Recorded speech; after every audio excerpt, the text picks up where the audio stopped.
Welcome to The Explainer.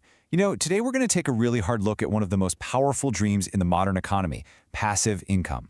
We're going to peel back all those layers of marketing hype and get right down to the mathematical truth of what it really takes to make money while you sleep and, more importantly, how you can avoid accidentally signing up for a second job you never, ever wanted.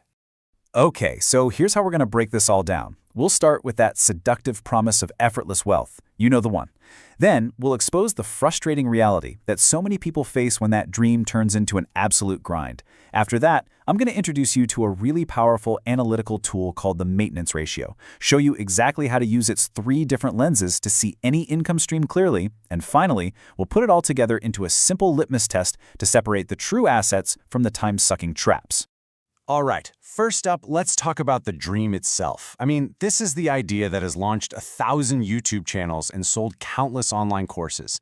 It is this powerful, captivating fantasy of creating a system that just pays you long after you've done the initial work. And it all starts with this feeling, right here. This quote from an author, it just perfectly captures that initial spark. See, it's not about the amount of money, it's the principle. Seeing even just a few cents pop up in your account that you didn't directly trade your time for, well, it feels like magic. It feels like you've unlocked some secret level in the game of money. And that little thrill? Well, it's fueled an entire industry built on teaching you how to get it. You've seen all these paths before. Package up your expertise into an online course. Finally write that ebook you've been thinking about. Promote other people's stuff through affiliate marketing, or build a following on YouTube. And of course, there's always the more traditional path, right? Investing in things like bonds, which really represents the other end of this whole passivity spectrum. Now, the marketing for the systems that promise to get you there, it often takes things to a wild extreme. You'll see claims just like this one, suggesting that you can somehow tap into these income streams without doing any of the hard, creative labor yourself. It promises this amazing shortcut that just bypasses the most difficult part of the whole equation. And here it is. This is the core sales pitch, the heart of the promise. The idea that you can do the work once, set up the system, upload the files, publish the book, and then just walk away. The system, they claim, will just run itself, generating revenue in the background with, minimal, if any, ongoing effort from you. And then comes the knockout punch. Maybe the most alluring promise of all is the idea that you don't even have to do the marketing. Nope, you don't need to learn ads, you don't need to build a social media following because the customers are just there. The platforms will supposedly deliver a constant stream of free, built-in traffic right to your digital doorstep. It sounds almost too good to be true, doesn't it? But as many people have discovered the hard way, there's often this huge gap between the promise and the reality. So let's pull back the curtain and look at the hidden side of passive income, the side that for so many turns into an absolute grind. So it really makes you wonder, right? If the promise is this hands-off, automated income stream, why are so many forums and Reddit threads just filled with people who feel completely and totally burned out? Why do so many end up feeling overworked, underpaid, and trapped by the very system that was supposed to set them free? This one single, really poignant question from a Reddit user just gets right to the heart of the entire issue. It's a feeling that's echoed all over the internet. The passive dream, all too often, just morphs into the nightmare of an unwanted, low-paying, second job that demands your constant attention. Let's actually quantify this problem with a really concrete example. Say, renting out your car on a peer-to-peer platform. It seems passive, right? You own the car, someone else pays to use it. But look at the hidden labor. For every single rental, you're spending hours on cleaning and delivery. Then you have to factor in the time you spend resolving disputes, dealing with insurance claims, coordinating maintenance. None of this is passive. This is operational work. It's a job. And the costs aren't just your time. For physical assets, the financial drain and maintenance can be absolutely staggering. Here's a kind of extreme but fascinating example from the Microsoft Flight Simulator community.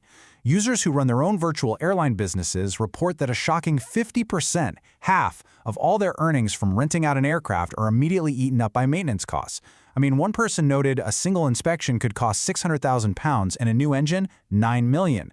That is not a side hustle. That's a capital-intensive business with razor-thin margins. Okay, so we have a really clear problem. The promise of a passive asset often hides a very active, time-consuming job. And this raises a critical question. How do we tell the difference before we invest our time and our money? We need a tool. We need a metric that can cut right through the hype. And that tool is the maintenance ratio.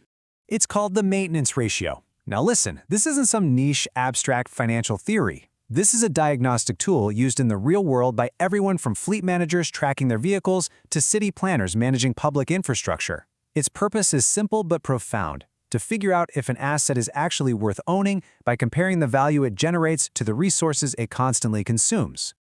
Now, what makes the maintenance ratio so incredibly powerful is that it's not just a single number. It's more like a versatile tool, a Swiss Army knife, really, that gives us 3 distinct lenses to analyze any income stream. We can look at it through the lens of our time, our money, and the hidden risks we might be totally ignoring. Okay, let's start with the first, and I think the most personal lens: time.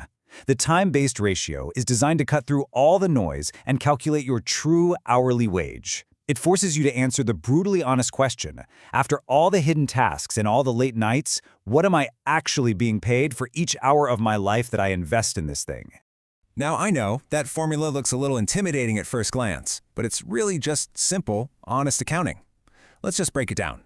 The top part is just your net profit, the money you actually have left after you subtract all your costs. So you've got your total revenue, I net. But from that, you have to subtract EC, your initial startup costs, and EM, the ongoing monthly expenses. Now, the bottom part, that's where the real truth is. It's the total time you've invested. This isn't just HM, the time you spend on maintenance each month. It's also HA, all those upfront hours you poured in at the beginning, that hamster wheel phase to get the whole project off the ground. When you divide your real profit by your real time, you get a number that can't be fudged: your effective hourly wage. And this right here, this is where the trap just snaps shut. Let's say your hustle nets you $500 a month. Sounds pretty good, right? But if you're spending 40 hours a month on it, answering emails, updating content, dealing with customers, your effective hourly wage is just $12.50. In many places, that's less than the minimum wage for a low-risk job that comes with benefits, paid time off, and sick leave. Your passive asset has just turned you into an underpaid, unprotected employee of your own making. All right, lens number 2 is the capital-based ratio. And this one is absolutely critical for anyone dealing with physical assets, things like rental properties, cars, or equipment. This formula is super simple. It just tells you what percentage of your total gross revenue is immediately eaten up just to keep the asset running. It's a direct measure of your asset's financial hunger. For many of these popular peer-to-peer rental businesses, this ratio can be a total deal breaker. It's not uncommon at all for maintenance costs to just consume 50% of your revenue. I mean, think about an Airbnb that's replacing linens, fixing appliances, repairing all the normal wear and tear. Then when you add another 15% on top of that for platform fees and booking commissions, you're left with this tiny 35% sliver of profit for all your risk and all your effort. You're working for the asset, not the other way around. Our final lens, well, this one exposes a danger that so many beginners fall right into. It's the backlog ratio. This metric measures the financial time bomb you create every single time you say, I'll fix that later. It's the total cost of all the repairs and all the updates you've put off just to make your short-term profits look a little better. And make no mistake, this is a dead serious financial tool. It's the exact same metric that cities and municipalities, like the City of Canada Bay we see here, use to track deferred maintenance on public assets. We're talking bridges, roads, and buildings. They use it to make sure they're not creating a ticking time bomb of future costs that could lead to, catastrophic failure. You see, ignoring this backlog doesn't make the costs go away, it just pushes it into the future and makes it bigger. This creates what's known as a maintenance cliff. It always starts innocently. You defer maintenance. Maybe you don't replace the aging roof on a rental property because your cash flow looks way better without that big expense. Then comes the silent decay. The asset's condition is slowly getting worse, but on the surface, it still functions. Then you hit the cliff. A big storm comes through, the roof fails, and it causes massive water damage. All of a sudden, you're hit with an enormous, unavoidable repair bill that can easily wipe out every single dollar of profit you ever made from that asset. Okay, so now that we have our diagnostic tool with its 3 powerful lenses, let's put it all together. Let's put it into practice. We can combine these concepts into a simple but really effective litmus test to evaluate any potential passive income stream you're considering. When we apply this framework and start rating some of the most common strategies, a really clear pattern just jumps right out at you. At the very top, with a perfect 10 out of 10, you have truly passive assets like dividend stocks. Their maintenance burden is effectively 0. Digital products, they score pretty well, but they aren't perfectly passive. They still require a low level of maintenance like customer support and maybe some content updates. As we move down to rental property, the burden increases significantly, though a good property manager can help with that. And then, way down at the bottom, you have these high-touch, operational hustles like peer-to-peer rentals, which have the highest maintenance burden and by far the lowest genuine passivity. So what are the telltale signs of a truly passive asset? Well, first, its scaling is decoupled from your time. Earning more money doesn't require you to put in proportionally more work. Second, it requires minimal customer interaction. It isn't just a customer service job masquerading as an asset. And finally, and this might be the most important one, it's burnout resistant. You should be able to step away for a week or even a month without the entire system totally collapsing. And all of this brings us to a final provocative thought for the future. As AI continues to automate content creation and just demolish the barrier to entry in so many digital fields, the very definition of maintenance might be about to change. The biggest ongoing cost in the future might not be your time or your money, but the constant active effort required to defend your asset and keep it unique in a world of infinite automated competition. Now that's a maintenance ratio we're all going to have to start calculating.